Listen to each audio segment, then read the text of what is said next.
So first thing first, you need to sign in to your own YouTube TV account under tv.youtube.com, and after that, you want to go to your top right of your screen, and then you want to click right here on the shop icon,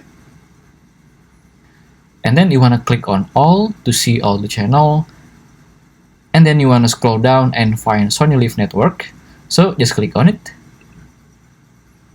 And then on Sony LIV network, you want to add them to your membership, where you have to pay $8 per month, and you can get 7-day free trial. So just click on next. And then you can complete your purchase by credit or debit card or even your PayPal. After that, just click on start membership. And then to watch Sony LIV, you can do this on your computer, TV, or any streaming devices.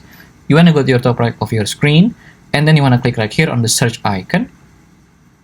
And then you want to search for Sony.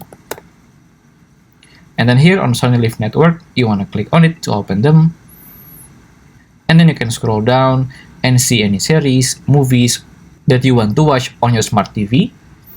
If you still have any question, just comment down below and I will try my best to guide and help you guys.